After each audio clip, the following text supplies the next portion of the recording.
billionaire sheik pretends to be gravely ill to test the loyalty of his staff, but nothing prepares him for the daring act of his maid's daughter that changes everything. Sheikh Emir Al-Jamil had everything a man could dream of: towers that touched the clouds, a name that moved markets, and a fortune beyond measure. Yet behind the glass walls of his penthouse, he felt utterly alone. "Is there anyone," he whispered to his reflection, "who values the man, not the money?" That question became a plan, bold, dangerous, and deeply personal. "We'll tell them I'm dying," he told his doctor and lawyer. "Corticobasal degeneration, a disease that steals your mind and body inch by inch. I want to see who stays when the empire begins to fall." The doctor warned. "Emir, this could destroy you." "Then let it," the sheik replied. "If loyalty can't survive a lie, it never existed." But he never imagined that the truth he sought would come not from his empire, but from a maid's young daughter. And what started as a test of loyalty ended as a revelation of truth. This is the story of how a billionaire's greatest deception revealed his only true treasure. And before I forget, where are you watching from today? We love seeing how far these stories reach. Enjoy the story. A man worth billions decided his life was worthless until he found what money could not buy. Sheikh Emir Al-Jamil, a titan of global industry, stood before the floor-to-ceiling windows of his penthouse, a lonely king surveying a kingdom of glass and steel. But for all his wealth, an unnerving silence echoed in his heart, a void no amount of success could fill. He decided it was time for one final, audacious venture, a test to uncover the truth hidden in the hearts of those who served him. The air in Sheikh Emir's penthouse was always perfectly conditioned, a cool and silent 72 degrees. It smelled faintly of aged leather from the custom-built library and the rare, unscented orchids that were replaced every 3 days. But for Emir, the air had grown stale, heavy with a loneliness that felt more suffocating than the city smog far below. He was a man who commanded armies of employees, who could shift global markets with a single phone call, but in his own home, he felt like a ghost, seen only for the fortune he represented. His hands, which had signed deals worth more than the GDP of small nations, now felt empty. He looked at his reflection in the pristine glass. A man in his late 60s, with sharp, intelligent eyes that had seen too much of the world's greed and too little of its kindness. His hair was a distinguished silver, his posture still proud, but inside, a part of him was tired. Tired of the smiles that didn't reach the eyes, the praise that dripped with ambition, the loyalty that was only as deep as his bank account. "Is there anyone?" he whispered to his reflection, the city lights twinkling back at him like a million unblinking eyes. "Who values the man, not the money?" The question had haunted him for months, festering after a former protege, a young man he had mentored and treated like a son, had been caught embezzling millions. The betrayal had cut deeper than any financial loss. It had confirmed his darkest fear, that he was surrounded by people who were simply waiting for their turn to take a piece of him. So, a plan had formed. A dangerous, painful, but necessary plan. He would pretend to be broken to see who would try to pick up the pieces and who would simply try to run off with them. He called the only 2 men in the world he still trusted without reservation. The first was Dr. Alan Peterson, a friend from his university days who had become his personal physician. Alan was a man of quiet integrity, his face lined with the genuine concern he held for his patients. The second was Robert Davies, his lawyer for over 40 years, a sharp, shrewd man whose loyalty was as unshakable as a mountain. They met in Emir's private study, a room walled with books on history, philosophy, and art. The sheik did not waste time with pleasantries. He sat them down in the deep leather armchairs across from his mahogany desk. "Alan, Robert," he began, his voice calm but firm, "I am going to stage my own decline." Dr. Peterson's eyebrows furrowed. "Emir, what are you talking about? Your latest checkup was perfect. You're healthier than men half your age." "My body may be healthy, Alan, but my spirit is sick with doubt," Emir replied, his gaze distant. "I want to pretend that I am unwell, not with something simple like a heart condition. I am thinking of something slow, something that will rob me of my faculties. A rare neurological disease. Something that will make me appear weak, confused, and eventually helpless." Robert Davies, who had been listening silently, leaned forward, his sharp eyes fixed on his client. This is a high-risk gamble, Emir. You want to see who remains loyal when the captain appears to be losing control of the ship. Precisely, Emir confirmed. I want to see the true faces of the people I have entrusted with my life's work. My chief of staff, Gregory. My financial advisor, Evelyn. My head of security, Bruce. All of them. They see me as invincible. I want to see how they behave when they think the fortress is about to fall. Dr. Peterson sighed, running a hand through his thinning hair. He understood his friend's pain. It can be done. I can draft a fake diagnosis. A progressive cognitive impairment. We can manage the symptoms with medication that has noticeable, but harmless, side effects. Tremors, occasional slurring of speech. It will be convincing. But what about your assets? Robert interjected, his legal mind already racing. If you appear incompetent, Gregory and Evelyn could try to seize control. They could argue for power of attorney. We need to protect you. That is where you come in, my friend, Emir said, a faint, sad smile on his lips. I want you to let them believe they are making progress. Let them think they are outsmarting a dying old man. I will be moving a significant portion of my liquid assets into a blind trust that only you and I can access. Let them fight over the scraps they think is the entire feast. I want to give them enough rope, you know the rest. The lawyer nodded slowly. I will put safeguards in place. It will be a quiet war of documents and deception. They won't know they've lost until the very end. Good, Emir said, feeling a sliver of resolve cutting through his melancholy. The performance begins next week. Alan, you will call a private meeting with my senior staff. Tell them the devastating news. And Robert, you will be my eyes and ears. I will be watching from the shadows of my own home. And so, the stage was set. The billionaire sheik would become a frail old man. The audience would be his most trusted staff, and the play would be a tragedy of greed and betrayal. He only hoped he would find at least one actor whose performance was not a lie. A week later, the atmosphere in Sheikh Emir's executive conference room was thick with tension. The room itself was a monument to power, with a long, polished marble table and panoramic views of the city. Usually, these meetings were a display of sharp minds and confident strategies. Today, there was only a dreadful silence. Dr. Alan Peterson stood at the head of the table, his face a mask of professional sorrow. Across from him sat the three pillars of Emir's inner circle. Gregory Thompson, the chief of staff, was a man in his late 40s, impeccably dressed in a tailored suit. His ambition was a palpable force, a sharp, hungry energy that he usually masked with a veneer of flawless professionalism. He sat perfectly still, his hands clasped, but his eyes were darting, calculating. Beside him was Evelyn Reed, the chief financial officer. She was a severe woman with sharp features and an even sharper mind. Her expression was one of controlled concern, but behind her glasses, her mind was a whirlwind of numbers and clauses, already assessing the financial implications of whatever was to come. And then there was Bruce Miller, the head of security. A broad, imposing man built like a former linebacker, Bruce's loyalty was supposed to be absolute. He looked genuinely troubled, his brow furrowed, but his discomfort was that of a man whose stable, predictable world was about to be shaken. Thank you all for coming on such short notice, Dr. Peterson began, his voice heavy. He let the silence hang for a moment before continuing. I am here today as Sheikh Emir's personal physician. I'm afraid the news I have is difficult. He paused again, letting the gravity of his words sink in. For the past few months, the Sheikh has been undergoing a series of private tests. He has been experiencing episodes of confusion, memory loss, and fatigue. We have finally reached a diagnosis. Dr. Peterson looked each of them in the eye. The Sheikh has been diagnosed with corticobasal degeneration. It is a rare, progressive neurological disorder. There is no cure. The room was utterly still.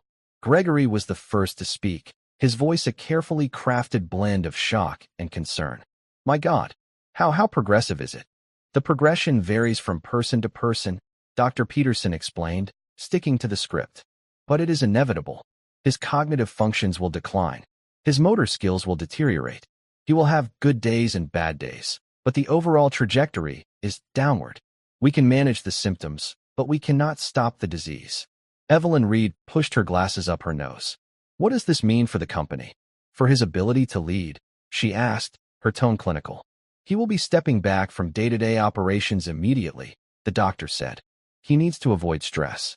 On his good days, he may be lucid and able to offer guidance. On his bad days, he will need quiet and rest. He has asked that you, his most trusted team, ensure the stability of his empire.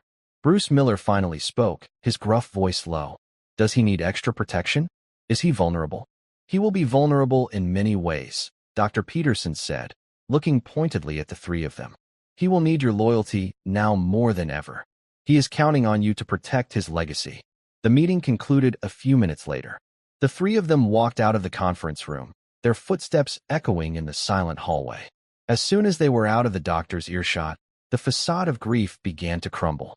I can't believe it, Gregory said, though his eyes held a glint of something other than sadness. It was the flicker of opportunity. The old lion finally slowing down. We need a transition plan, Evelyn stated, all business. The markets will be volatile if word of this gets out. We need to control the narrative. We need to consolidate power. I'll double the security on his floor, Bruce added. No one in or out without my approval. For his safety, of course. They all nodded, a silent, unholy trinity of ambition. They thought they were discussing how to protect a dying man. In reality, they were vultures beginning to circle, each of them eyeing the prize for themselves. Upstairs in his penthouse, Sheikh Emir watched the recording of the meeting on a hidden monitor. He saw the feigned shock, the calculating glances, the barely concealed hunger in their eyes. He felt a familiar coldness seep into his bones. The performance had begun. Later that day, the first true signs of his illness appeared. When his personal chef brought him his lunch, Emir stared at the fork for a long moment, as if he had forgotten its purpose. He fumbled with it, his hand trembling slightly, a side effect of the harmless medication Alan had prescribed. He looked up at the chef, his eyes filled with a manufactured confusion. Thank you, he mumbled, his speech just a little slurred. You may go. The chef left, his face a picture of pity. The news was already spreading through the household staff like wildfire. The invincible Sheikh was fading. That afternoon, a different presence entered his quiet, lonely world. Karen, one of the maids, was a quiet woman who had worked for him for 5 years. She always did her job efficiently and disappeared without a word. But today, she was not alone. Holding her hand was a small girl of about 10, with bright, curious blue eyes and a cascade of blonde hair. This was her daughter, Chloe. Her school had an unexpected half-day, and Karen, a single mother with no other options, had been forced to bring her to work. She had instructed her daughter to sit quietly in a corner of the staff kitchen and not to disturb anyone. But Chloe was a curious child. While her mother was cleaning in another room, she tiptoed out and peered down the long, silent corridor leading to the Sheikh's private quarters. The door was slightly ajar. She saw the old man sitting in a large armchair by the window, looking out at the city. He looked incredibly sad, like the lonely old king in one of her storybooks. He wasn't the powerful Sheikh everyone whispered about. He just looked like a grandpa who needed a hug. Without thinking, she walked into the room. Emir heard the soft footsteps and turned his head slowly. He saw the small girl standing there, holding a slightly crumpled piece of paper in her hand. Hello, he said, his voice soft. He kept up his act, letting his hand tremble as he gestured to a nearby stool.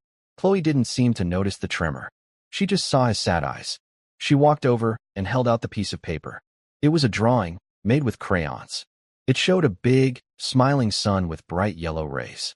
This is for you, she said in a small voice. My mom says you're not feeling well. My great-grandpa always said that a little bit of sunshine helps everything. Emir took the drawing. His fingers brushed against hers.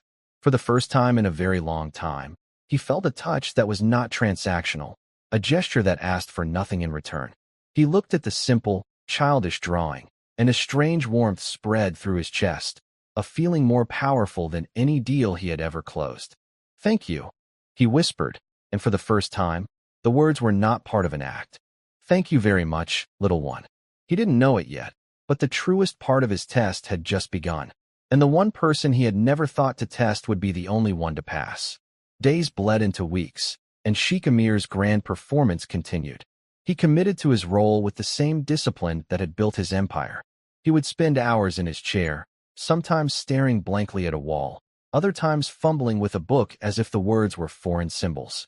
He allowed his hand to tremble, his voice to waver, and his steps to become slow and uncertain. The staff saw a giant turning to dust, and their behavior began to change in subtle, then obvious, ways. Gregory Thompson, the ever-ambitious chief of staff, began to inhabit the Sheikh's world as if it were already his own. He started using Emir's private elevator. He held meetings in the Sheikh's personal study, sitting in the high-backed leather chair that had been Emir's throne for decades. He spoke of Emir in the past tense, telling business partners, "The Sheikh always believed in aggressive expansion.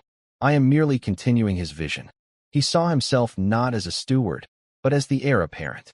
One afternoon, Gregory strode into the penthouse unannounced, followed by two designers carrying fabric swatches and blueprints. He found Emir sitting by the window, a blanket over his legs. "Sir," Gregory said, his voice loud and patronizing, as if speaking to a child, "we're just here to discuss some minor renovations for the executive floor. Freshening the place up. You don't need to worry about a thing." Emir looked up, his eyes clouded with feigned confusion. "Renovations?" he mumbled. I like the office." "Of course you did, sir. It's a wonderful office," Gregory said with a dismissive smile. "This will just be an upgrade. A new era."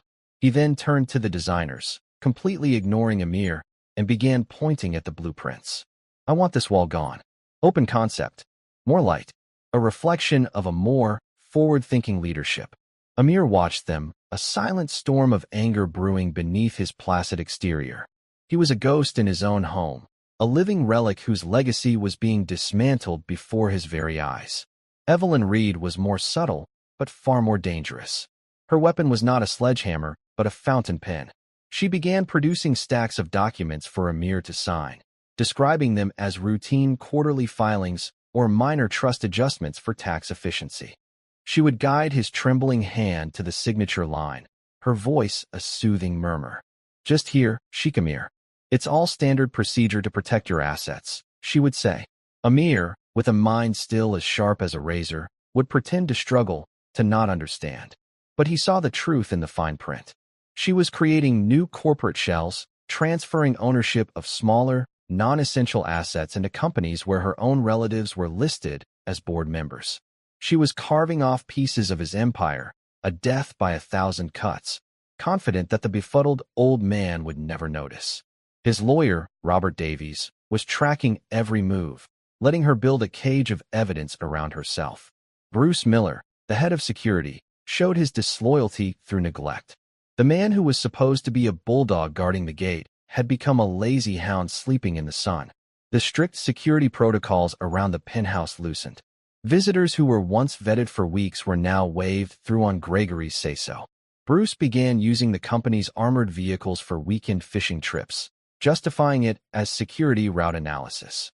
He was being paid a king's ransom to protect a man he now saw as a mere figurehead. Through all this, Emir watched.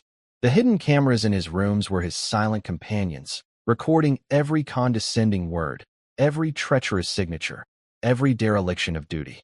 Each night, he would review the footage, his heart growing heavier with each betrayal.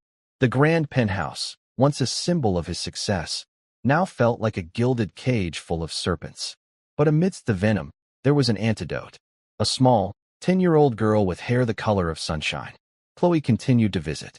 Her mother, Karen, was nervous at first, constantly telling her daughter not to bother the Sheikh. But Emir had insisted. He told Karen that the girl's presence was a comfort. Chloe never seemed to notice the Sheikh's supposed decline. She didn't see a sick man. She saw a friend. She would bring him little gifts from her world, a shiny rock she found in the park, a feather from a blue jay, a book of riddles from her school library. One day, she arrived with a small, worn, leather-bound book. "This was my great-grandpa's," she said, her voice full of reverence. She sat on the stool beside his chair, her small feet barely touching the floor. His name was Sergeant Michael Donovan. He was a war hero. Emir leaned forward, genuinely intrigued. "Tell me about him." "He fought in a big war a long, long time ago," Chloe explained, her blue eyes wide and serious. "He was very brave. He saved his whole platoon when they were trapped. They gave him a big medal for it." She paused, then added, "But he always said the medal wasn't the important thing. He said the only thing that mattered was that his men knew he would never leave them behind." She opened the book. It was a collection of poems. He used to read this to me. He said words were sometimes stronger than bullets. He had a favorite saying. My mom wrote it down for me, so I wouldn't forget.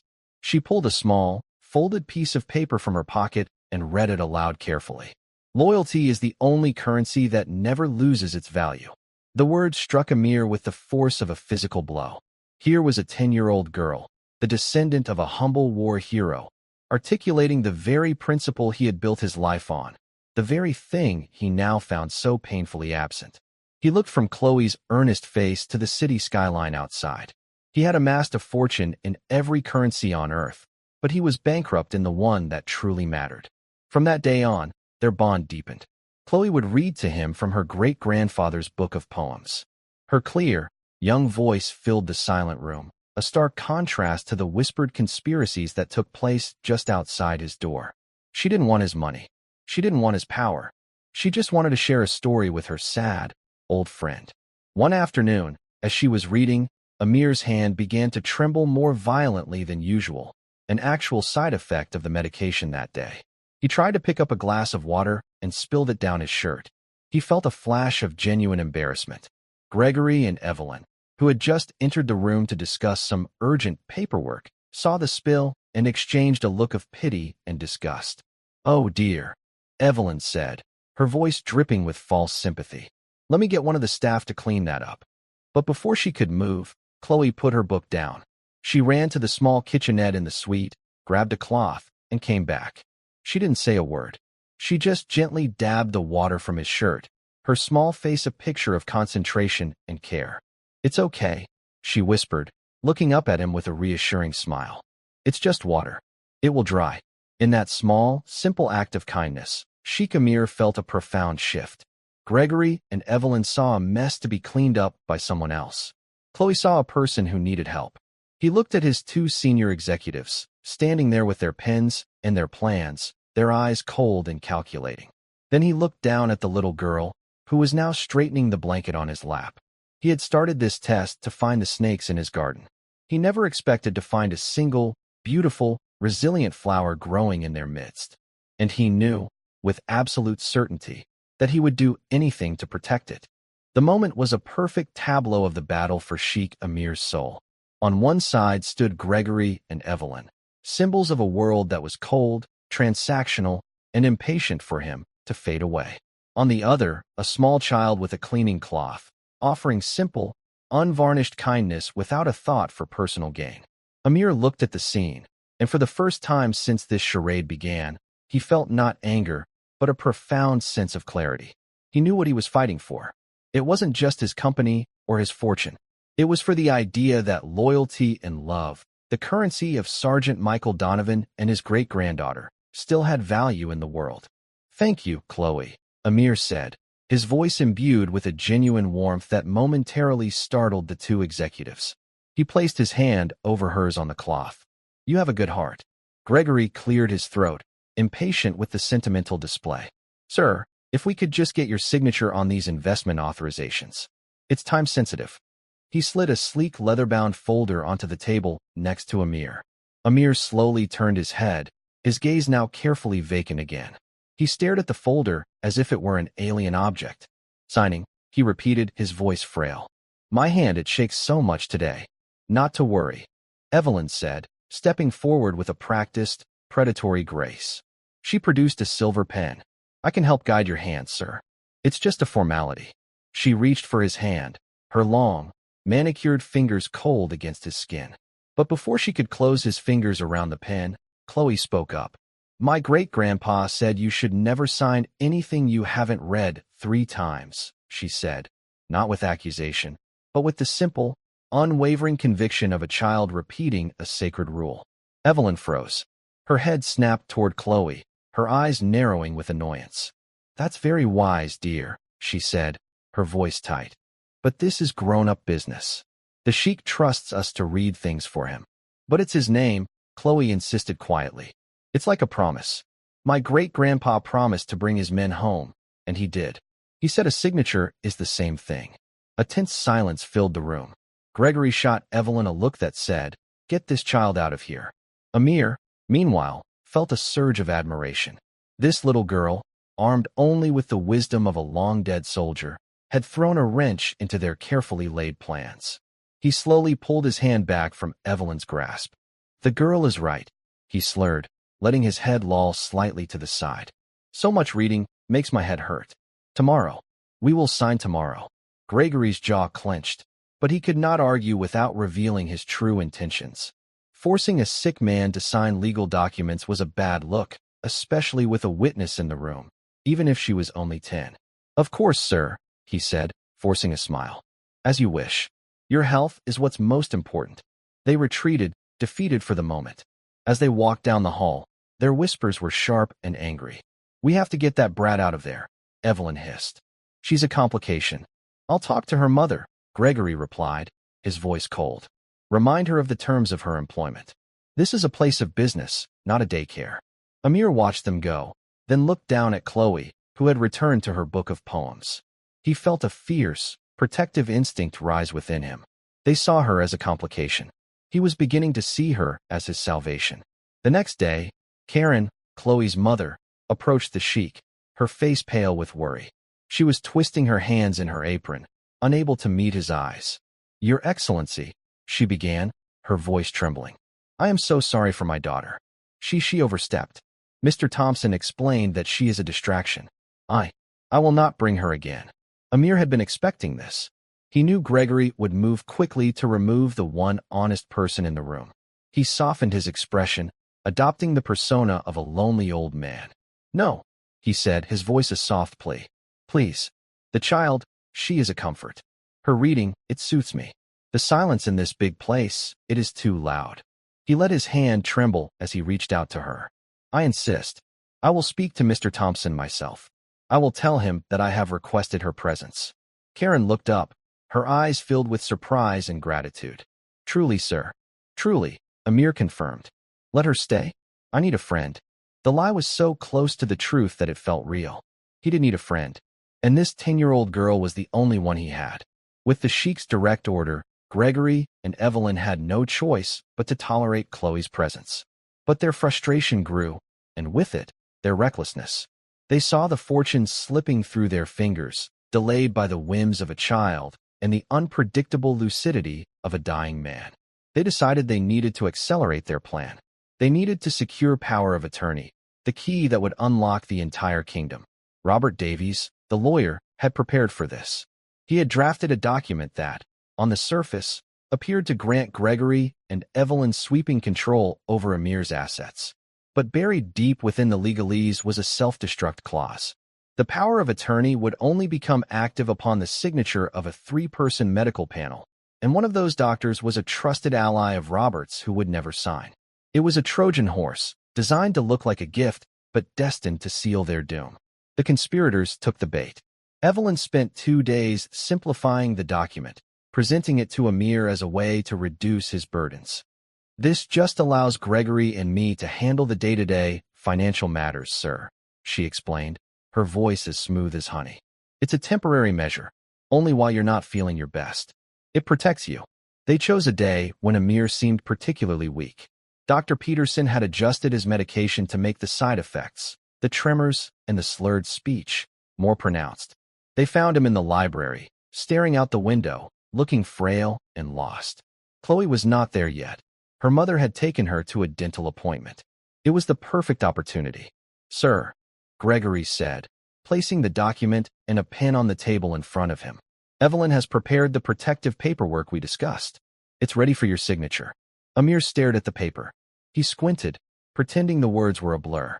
He picked up the pen, his hand shaking so much that the tip danced across the page. This was the moment. He had to sign it to spring the trap, but he also had to make it look convincing. He brought the pen to the paper, then let it drop from his fingers. I can't," he whispered, his voice thick with manufactured despair. "My hand won't obey." Evelyn and Gregory exchanged a quick, triumphant glance. This was even better than they had hoped. If he was physically incapable of signing, they could petition a judge to grant them control based on his obvious incapacitation. "It's all right, sir," Evelyn said, her voice full of false pity. "Don't trouble yourself. We understand." They took the unsigned document and left, confident that they now had all the ammunition they needed. They immediately called their own lawyer, a man known for his ruthless efficiency, and started proceedings to have Emir declared mentally incompetent. They believed they were just a few legal maneuvers away from total victory. They had no idea that Robert Davies was monitoring their every move, letting them walk deeper and deeper into the legal labyrinth he had constructed. While the corporate wolves were closing in, a different drama was unfolding among the household staff. A young valet named Thomas had worked for the Sheikh for 10 years. He revered Emir, who had personally paid for his mother's expensive surgery years ago, an act of kindness the young man had never forgotten. Thomas was quiet and observant, and he saw things. He saw the way Gregory sat in the Sheikh's chair. He saw the glee in Evelyn's eyes when she thought no one was watching. He overheard Bruce on the phone, laughing about taking the Sheikh's Rolls-Royce for a joyride. His loyalty gnawed at him. One evening, after helping the Sheikh with his dinner, Thomas lingered at the door. "Is there something on your mind, son?" Emir asked, his voice clear for a moment. He had seen the worry in the young man's eyes for weeks. Thomas took a deep breath. "Sir, I don't mean to speak out of turn, but I'm worried about you. About what's happening." Emir looked at him, his gaze sharp and lucid, dropping the act for a moment. "What have you seen, Thomas?" "Mr. Thompson, he acts as if he already owns the place. And Ms. Reed, she is always with the lawyers. And Bruce, the security is a joke, sir. They are not protecting you. They are isolating you." He wrung his hands, his voice dropping to a whisper. "I think they are taking advantage of your illness, sir. I think they are robbing you." It was the first crack in the wall of silence. The first person to risk his own livelihood to speak the truth. Emir felt a surge of gratitude. "Your loyalty is noted, Thomas," Emir said, his voice soft but firm. "And it will be rewarded. For now, I need you to continue to watch and listen. Be my eyes and ears among the staff. But be careful. These are dangerous people. Do not let them know we have spoken." Thomas nodded, a look of profound relief on his face. He left the room feeling 10 feet tall. He wasn't just a valet anymore. He was a secret soldier, serving the king he thought was lost. Emir now had 2 allies in his lonely castle, a loyal valet and a 10-year-old girl. It wasn't an army, but it was a start. It was a flicker of light in the encroaching darkness. The next afternoon, Chloe returned. She was quiet, her usual bright energy dimmed. She sat on her stool and didn't open her book. "What's wrong, little one?" Emir asked gently. "My mom is worried," Chloe said, looking at her shoes. She heard some of the staff talking. "They said that Mr. Thompson is going to put you in a special hospital, a place for sick old people. They said you won't be living here anymore." Emir's blood ran cold. This was a new development. They weren't just trying to seize his assets. They were planning to remove him entirely, to lock him away where he could no longer be a nuisance, a witness to their crimes. They were going to bury him alive. He looked at Chloe's worried face, and his resolve hardened into steel. He had started this test out of a sense of melancholy and doubt. Now, it was no longer a game. It was a war, and he would be damned if he let them win. He would not let them harm the one person who had shown him what true wealth really was. He reached out and patted her hand. "Don't you worry," he said, his voice low and steady. "My great-grandfather was a soldier too, and he taught me that you never, ever surrender your home." Chloe looked up, a small smile returning to her face. She didn't understand the details, but she understood the promise in his eyes. Her friend wasn't going anywhere. The final act was about to begin. Gregory and Evelyn, armed with their petition and a team of unscrupulous doctors, were preparing to make their final move. They thought they were about to checkmate a fallen king. They had no idea they were walking into the king's trap, where his queen, his knight, and his rook were all patiently waiting. The storm was about to break over the penthouse, and when it did, the entire world would learn the true value of loyalty. The final confrontation was set to take place not in a cold, impersonal courtroom, but in the heart of Sheikh Emir's own territory, the grand library of his penthouse. Gregory and Evelyn, supremely confident, had arranged for a private competency hearing. They had hired 2 doctors who, for a hefty price, were willing to testify that the Sheikh was a shadow of his former self, incapable of managing his own affairs. They had even managed to get a judge, a man with a reputation for being swayed by powerful interests, to preside over the informal hearing. They saw it as the final, elegant checkmate. The morning of the hearing, the atmosphere in the penthouse was thick with a funereal quiet. Bruce Miller stood guard at the door of the library, his face a grim, unreadable mask. Inside, Gregory and Evelyn had arranged the chairs. Two for their doctors, one for the judge, and a large, comfortable one for the sheik, placed in the center of the room like a throne for a deposed king. They sent a nurse to fetch Emir. He allowed himself to be led into the room, his steps slow and shuffling, a look of bewilderment on his face. He sank into the chair, the very picture of a man lost to the fog of his illness. He saw the smug, predatory smiles on the faces of his most trusted advisors and felt a cold, hard knot of fury tighten in his gut. The judge, a portly man named Harrison, began the proceedings. This is an informal hearing to assess the ongoing cognitive health of Sheikh Emir Al-Jamil and to determine if a temporary conservatorship is in the best interests of his estate. Gregory spoke first, his voice oozing with a carefully rehearsed sorrow. Your Honor, it is with the heaviest of hearts that we are here today. Sheikh Emir has been a mentor, a leader, a father figure to us all. But as his physician, Dr. Peterson, can attest, his condition has deteriorated rapidly. He is no longer the man he was. We are here only to protect him, to protect his legacy. Evelyn then presented a mountain of documents. The insane power of attorney, financial reports she had doctored to look chaotic, and affidavits from her hired doctors. The doctors then gave their expert opinions, using complex medical jargon to paint a picture of a man whose mind was irretrievably broken. Emir sat through it all, his expression placid, his hands trembling slightly in his lap. He played his part to perfection, occasionally mumbling a confused word or staring off into space. Gregory and Evelyn were exultant. It was all going exactly as planned. It seems clear, Judge Harrison said, looking down at Emir with a dismissive air of pity, that the sheik is not in a position to manage his own affairs. I am inclined to grant the petition for temporary conservatorship to Mr. Thompson and Ms. Reed. He was about to make his ruling when the Grand Library doors swung open. Robert Davies, Emir's lawyer, strode into the room. He was not an imposing man physically, but he radiated an aura of unshakable authority. He was followed by two paralegals carrying heavy briefcases. Your Honor, Robert said, his voice cutting through the room like a shard of ice. I believe this hearing is premature, and, I might add, founded on a bed of lies. Gregory leaped to his feet. Robert, this is a private matter. Your presence is not required. Oh, I think it is, Robert said calmly, walking to the center of the room. He looked at the judge. Your Honor, my client, Sheikh Emir, is the victim of a coordinated conspiracy to defraud him of his assets and his liberty. A plot orchestrated by the very two people petitioning for control. A shocked murmur went through the room. Evelyn's face went pale. This is an outrage, she sputtered. He's a desperate lawyer trying to maintain his influence over a sick man. Is he sick? Robert asked, turning to face Emir. Or is he the shrewdest man in this room? And then, it happened. Sheikh Emir Al-Jamil straightened his back. The tremor in his hands ceased. He lifted his head, and the vacant, confused look in his eyes was replaced by a piercing, intelligent glare that had made corporate titans tremble for 50 years. He looked directly at Gregory and Evelyn, and the sheer force of his presence seemed to suck the air out of the room. Hello, Gregory.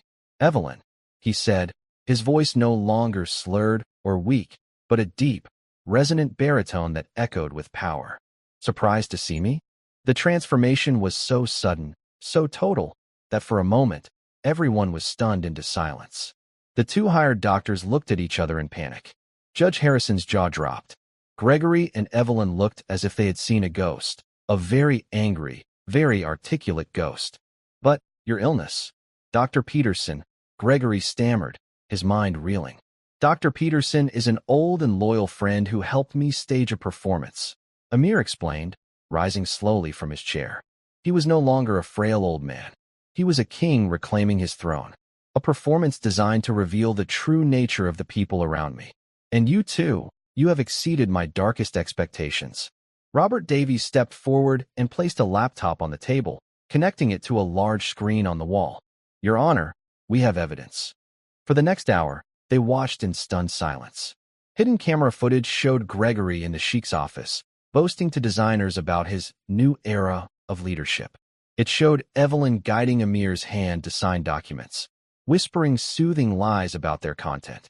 It showed Bruce Miller laughing on the phone about using company resources for his personal pleasure. Then came the financial records. Robert Davies displayed a clear, irrefutable trail of embezzlement, showing how Evelyn had siphoned millions into offshore accounts and shell companies controlled by her family. He showed proof of Gregory's attempts to sell off company assets at a fraction of their value to a competitor with whom he had a secret partnership. The final piece of evidence was a sworn statement from Thomas, the valet, detailing the culture of disrespect and theft that had festered among the senior staff. When the presentation was over, the library was utterly silent. The faces of Gregory and Evelyn were masks of horror and disbelief. They were trapped, exposed, and utterly ruined. Emir walked slowly toward them, his steps measured and heavy. He stopped in front of Gregory. "You sat in my chair," he said, his voice a low, dangerous growl. "You tried to erase my legacy. You saw my supposed weakness not as a tragedy, but as an opportunity. You are a man of no substance, no honor, and no loyalty." He then turned to Evelyn. "And you were even worse. You pretended to care. You used a gentle touch to guide my hand while you were sticking a knife in my back. Of all the betrayals, yours is the most contemptible." He looked at Bruce, who was now trembling by the door. "And you, Bruce, I paid you to protect me. Instead, you guarded the hen house for the foxes. You are a disgrace to the uniform you once wore." Suddenly, the library doors opened again. This time, it was Karen, Chloe's mother. She looked terrified, having been summoned by a staff member with no explanation. Chloe was holding her hand, her eyes wide with confusion and fear at the scene before her. Gregory saw them, and, in a last, desperate act of malice, he pointed a trembling finger at the child. "This is her fault. If it wasn't for that distracting little pest, our plan would have worked." Emir's fury, which had been a controlled burn, erupted into a towering inferno. He took 2 long strides and stood directly in front of Gregory, his eyes blazing. "You will not speak of her," he commanded, his voice shaking with rage. "That little girl, in her innocence and her simple decency, showed more loyalty and honor in one afternoon than you have shown in your entire parasitic life." He turned and walked toward Chloe, his expression softening as he knelt before her. The powerful sheik, who had just dismantled 3 traitors, was now on his knee before a 10-year-old girl. "Chloe," he said gently, taking her small hand. "Do you remember what you told me your great-grandpa used to say? The one about loyalty being the only currency that never loses its value." Chloe nodded, still a little scared. "Well, he was right," Emir said, his voice thick with emotion. "I spent my life collecting every other kind of currency. But I was poor, the poorest man in the world. You, in your great-grandfather's memory, you made me rich again." He stood up and faced the room. "This hearing is over. Gregory Thompson, Evelyn Reed, Bruce Miller, you are fired. Your assets will be frozen, and you will be prosecuted to the fullest extent of the law. Security will escort you from the premises. You will leave with nothing but the clothes on your backs." As security, led by a newly promoted and resolute Thomas, came to take them away, Emir made one final announcement. "As for the future," he said, his voice ringing with renewed purpose, "there will be some changes. My first act is to establish the Sergeant Michael Donovan Foundation, a charitable trust dedicated to supporting war veterans and their families. It will be funded with every single dollar that Evelyn Reed tried to steal from me, and then some." He paused, and then he looked at Karen and Chloe, a warm, genuine smile spreading across his face for the first time in years. "Karen," he said, "I would be honored if you would accept the position of head of household affairs. And I would like to offer you and Chloe a permanent residence here, in the penthouse. There is more than enough room." Karen gasped, tears welling in her eyes. "Sir, I don't know what to say." "Say yes," Emir said softly. "This house needs a family. It needs the sunshine that your daughter brings." And she did. 1 year later. 12 months. 365 days. A mere tick on the clock of a lifetime. Yet for Sheikh Emir Al-Jamil, it was an eternity. The man who stood by the floor-to-ceiling windows now was so fundamentally different from the one who had surveyed his lonely kingdom a year prior that they might have been 2 separate souls. The ghost was gone, replaced by a man firmly, joyfully rooted in the present. The grand penthouse, once a silent museum of wealth, now breathed with life. The sterile quiet had been chased away by the sound of Chloe's laughter echoing down the marble halls, the scent of Karen's homestyle baking occasionally mingling with the rare orchids, and the lively chatter of Emir explaining the rules of chess to a very serious 10-year-old. The staff, now led by the ever-loyal and competent Karen, no longer walked on eggshells. They smiled. They felt part of a home, not just a workplace. Thomas, the valet who had risked everything, was now Emir's personal aide and head of administration, his quiet integrity proving more valuable than any Ivy League MBA. He was a constant, steady presence at Emir's side, a living reminder that loyalty was not dead. Emir's days were no longer a monotonous march of meetings and market reports. His mornings were often spent in what was now dubbed the Foundation Office, a sunlit corner of the library dedicated to the Sergeant Michael Donovan Foundation. He didn't just sign checks. He was deeply, passionately involved.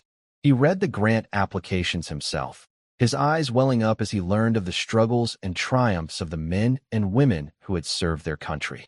He and Chloe would often visit the Foundation's flagship project, a state-of-the-art community center for veterans and their families. It offered everything from job training and PTSD counseling to after-school programs for children. One crisp autumn afternoon, Emir stood with Chloe in the center's bustling gymnasium, watching a group of children, whose parents were in therapy sessions, play basketball.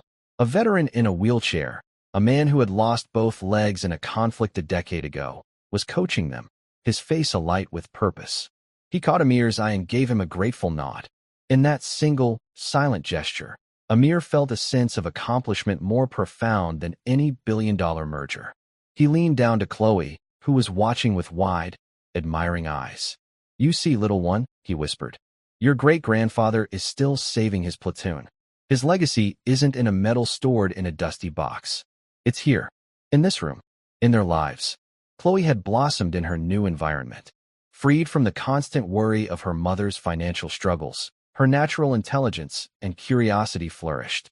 The finest tutors were provided, but her favorite teacher remained the Sheikh himself. He taught her about history by telling her stories of the places he'd traveled. He taught her about business by showing her how to read a balance sheet, explaining that numbers tell a story, but you must make sure it's an honest one.